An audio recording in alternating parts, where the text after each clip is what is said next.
Tingnan yung laki ng shocks nito. Mega spring.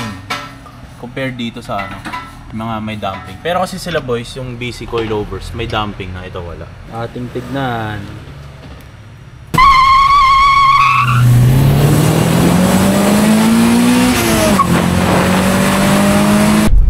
Why? Ang inagawas! Why? Why? Ay, si kuya iniwasan. Pucha ako, dadaanan ko yan boy. Pagod. Pakita namin sa inyo na gumagana yung damper adjustment. Ano to Kois stock shocks. Ngayon ilalagay natin ng 26. 1, 2, 3, 4, 5. Tigas mo kayo. Mayuyupi na yung fender eh.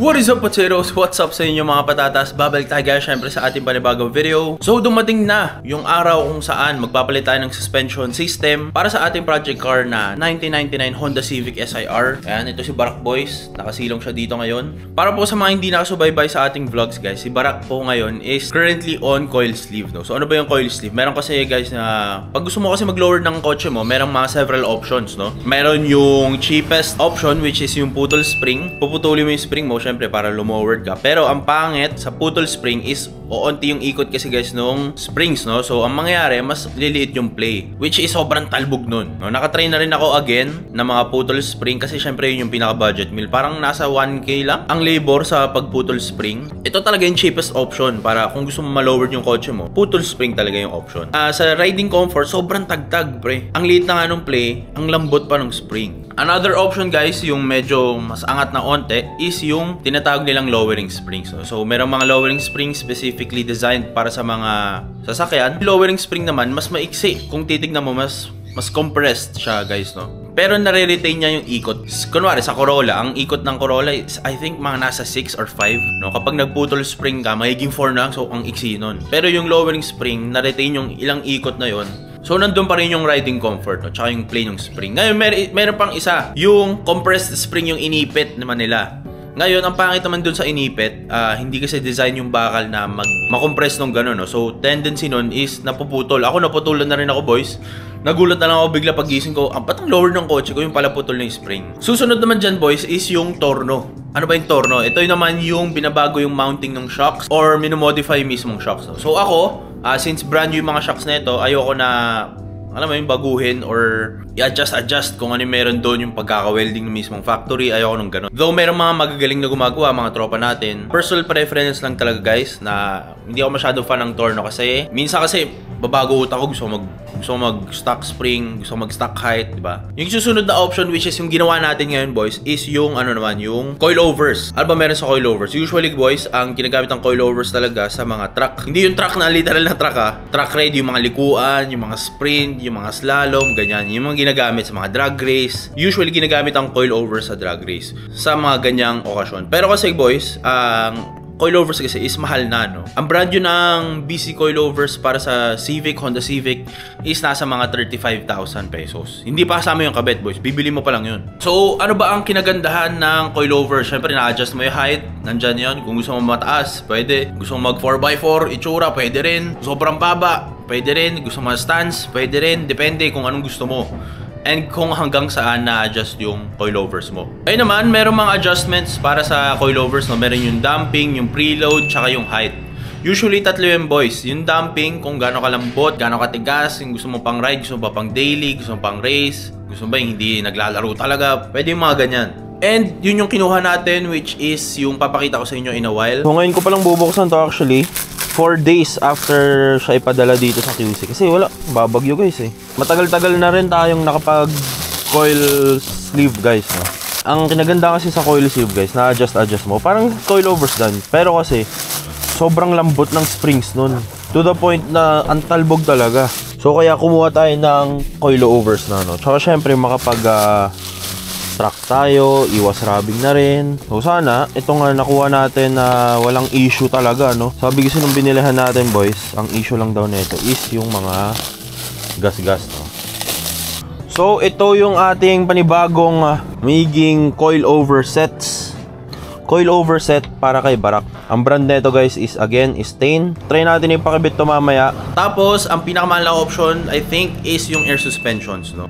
Air suspensions naman is syempre mayabang ka kasi diba, maririnig sa mga car meet. Kita mo, mag-isa bumababa yung kotse, yung mga ganyan. Airbags naman kasi, nandyan yung tendency na, syempre, baka maipitan ng bato, tapos pumutok. Hindi mo alam saan gagawin, hindi mo kaya gawin. Kailangan mo dalhin dun sa mismong gumawa ng air suspensions mo. So, may mga pros and cons talaga pagdating sa suspension system. So, ako, I went with the coilovers. Meron pa pala nakalimutan ko yung coil sleeve, which is yung nakaibarak ngayon. Ano ba meron sa coil sleeve, boys? Ito yung pinakamurang option sunod sa putol spring kasi ang coil sleeve is parang mga nasa 2K, 2.5 lang. Kinaganda naman sa coil sleeve is ma-adjust mo yung ikot. Ma-adjust mo kung gaano kataas. Kung sobrang baba, pwede rin. Gusto mo sobrang taas, 4x4, pwede rin. Pero parang coil overs din siya, boys. Pero wala siya ng mga adjustable damping. Na-adjust lang yung mismong height. Tapos ang pangit sa coil sleeves na hindi ko nagugustuhan is yung sobrang tagtag talaga. To give you an idea, guys, mas maganda pa yung ride ni Cory, yung aking 1989 na Toyota Corolla, kumpara dito sa SR ko. Eh, syempre, SR to, dapat mas maganda yung ride na ito, di ba? Kasi modelo to. Hindi ko na papatagalin pa, guys. Papakita ko sa inyo ano yung kinuha nating coil overs, tapos papakabit na rin natin. So, let's go! Again, kung naalala nyo kanina, nasa ano tayo, naka coil sleeves tayo ngayon, yung setup natin dito kay Barak. So, as of now, kapag dala-dala ko to si Barak, mararamdaman ko talaga yung paypay. Kunwari may lubak o kunwari nasa EDSA, mararamdaman mo talaga, matalbog talaga siya, boy.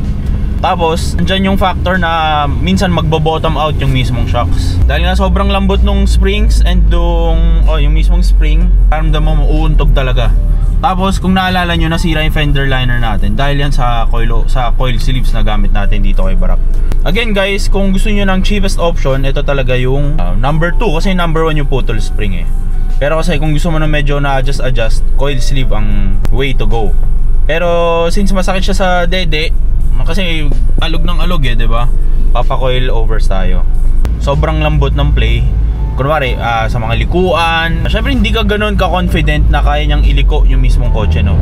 Minsan may ang lakas ng body roll, isa pa 'yon, ang lakas ng body roll. So sana sa coilovers mapansin natin o ma-differentiate natin ano yung pagkakaiba kapag nakabit na mamaya. So tara, let's go. Okay boys, dito na tayo ngayon sa above 55 RPM. Naalala nyo boys, dati shoot natin dito.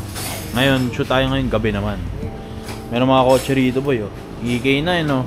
Bang, ang sikip nung grabe, umiikot ba to? Boy, tignan mo naman yung spacer, oh. Pucha, didikit na. 5 vlogs, oh.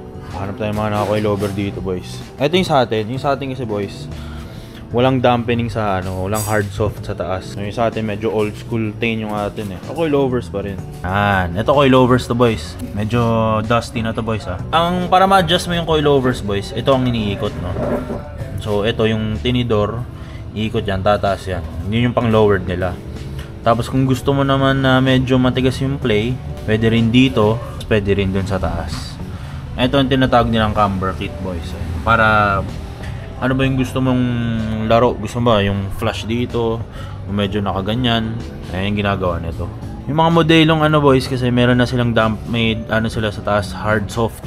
Sa atin kasi wala eh. Ito yung itsura pang ilalim ng EG hatch to eh. EG hatch. Tingnan nyo to. Anong magawa eh, no? Shoutout sa Jisoo Life. Pinadala nila tayo ng cooling fan. Mag-overheat na kasi ako dito.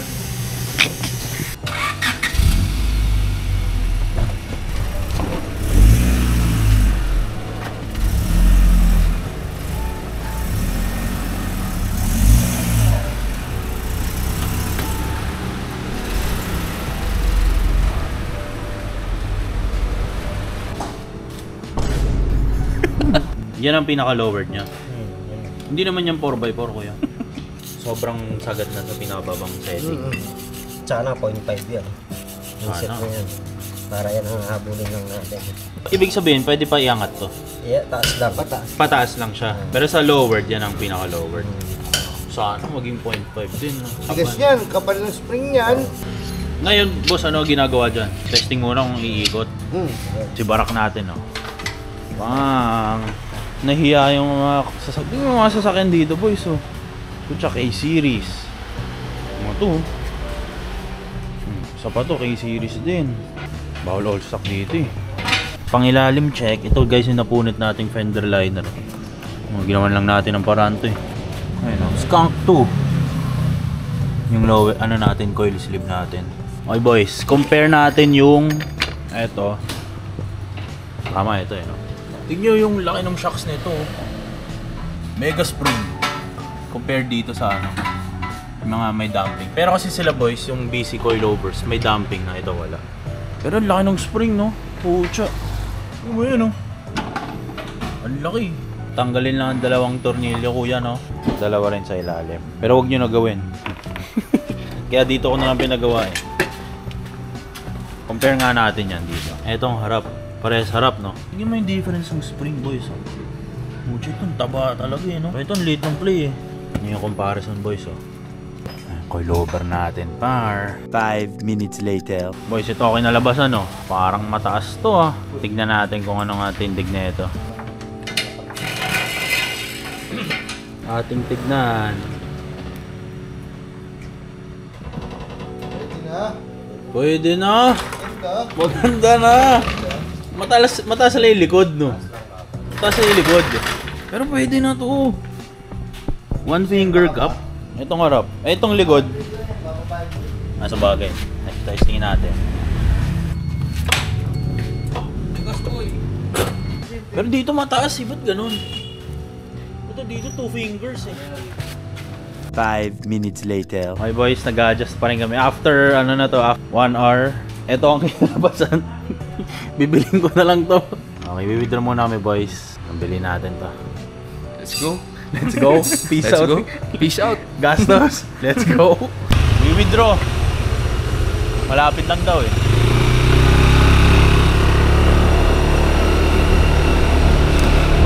Lakas ng ilaw na ito.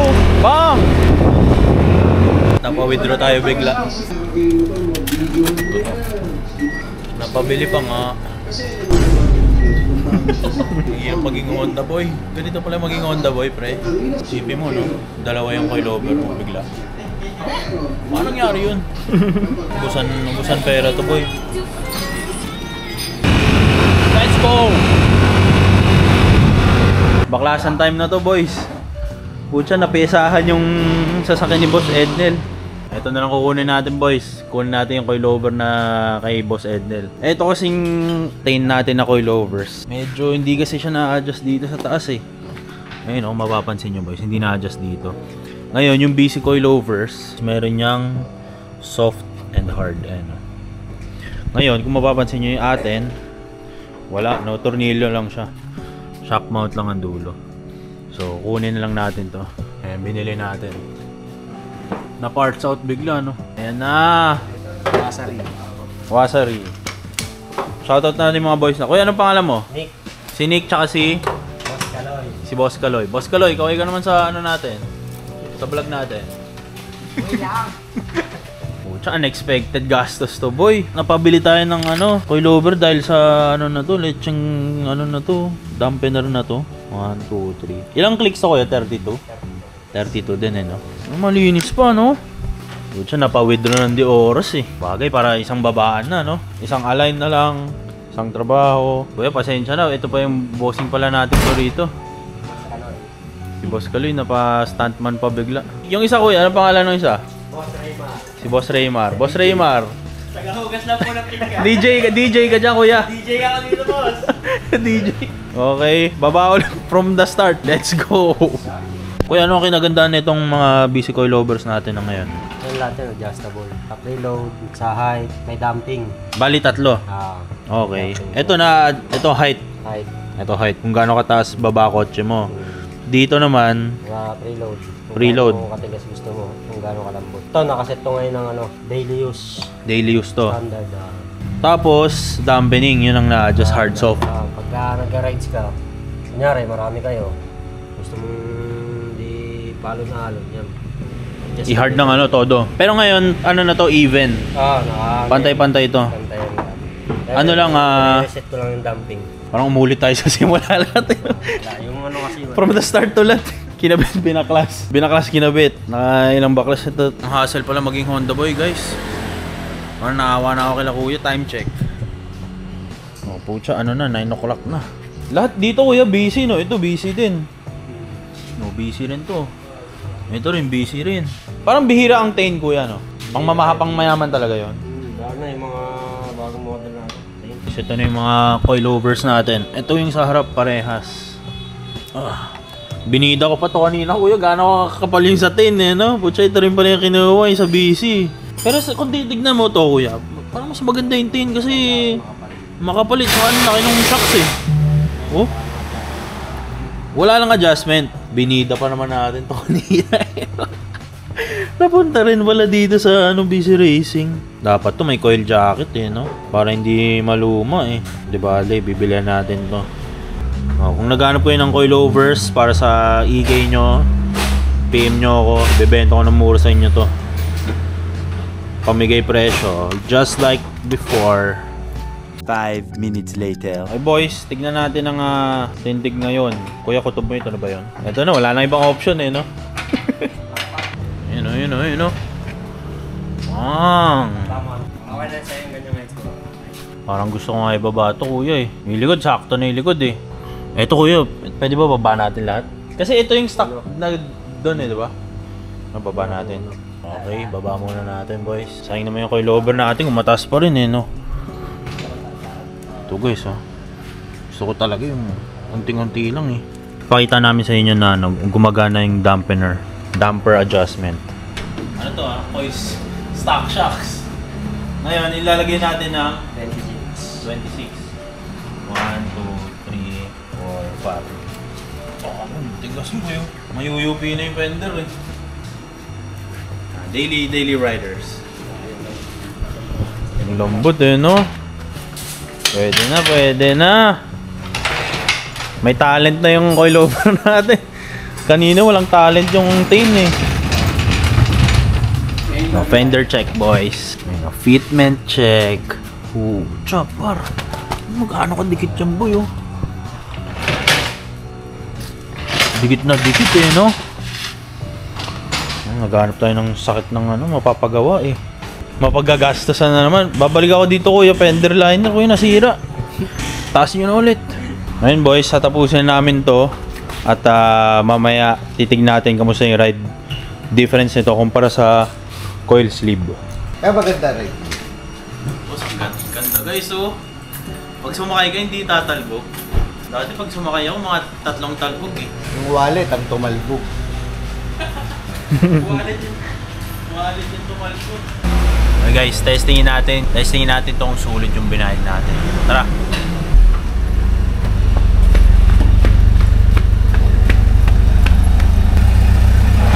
Oh, fuck.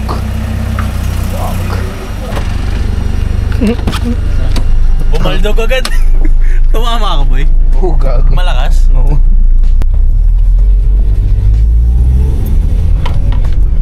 Why? Ang inagagas. Why?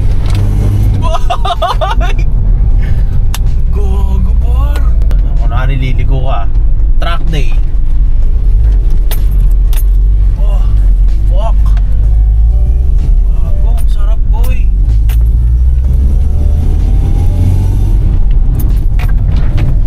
Oh, why? Guys.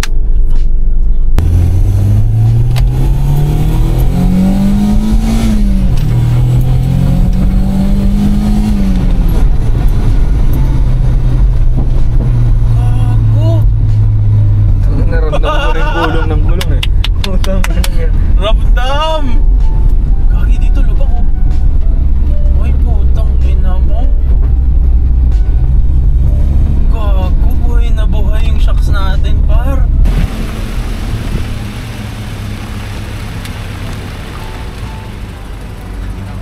Tol, kita.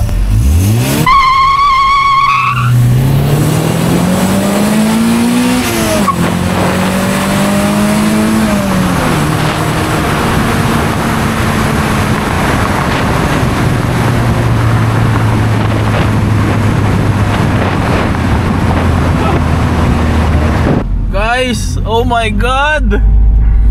Oh my god! Gagi, ang ganda boy! Ito, daanan natin yung steel plate. Wala na yung steel plate dito. Ay, si kuya iniwasan. Pucha ako, dadaanan ko yan, boy. Pagod. Ang ganda, boy. Guys, ang ganda, guys. Ito, lubak ko. Ito pala pakiramdam ng naka-coil over. Shit. Tapos alam mo yung hindi kayo magra-rub kahit sobrang lubak. Di magra-rub eh.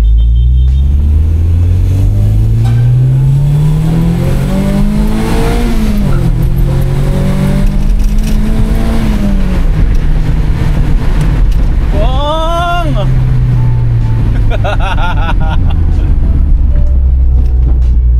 Ang tigas, no? Tigas. Okay, tama na, tama na.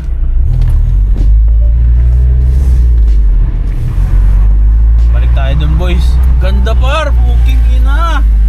Fuck!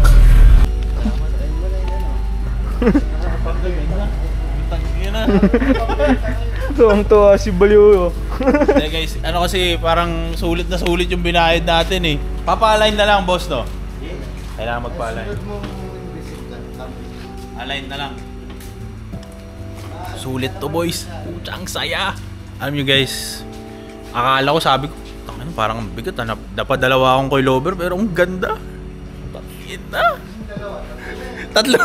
Tatlo na pala to. Okay boy, shoutout kila ka bossing Ednel. Dito yan sa above 55 RPM. Asa si Boss Kaloy natin? Umuwi na. Oh, kuya, ito si Kuya Bossing. Salamat ah. Boy Nick. Si Kuya Nick, tsaka si Boss Kaloy natulog na. Kutsa, antok na. Shoutout sa above 55 RPM, boys. Nakapagpagawa rin tayo dito. Okay, abangan nyo na lang bukas, boys, kung ano mga gagawin natin dito. Papaline tayo syempre. Tapos, camber correction. Tapos, karera na. Sunod, no? Sana. Let's go! Biglang nangarera, no? Tindig-tindig lang tayo, guys. Okay, kita-kits bukas. Let's go!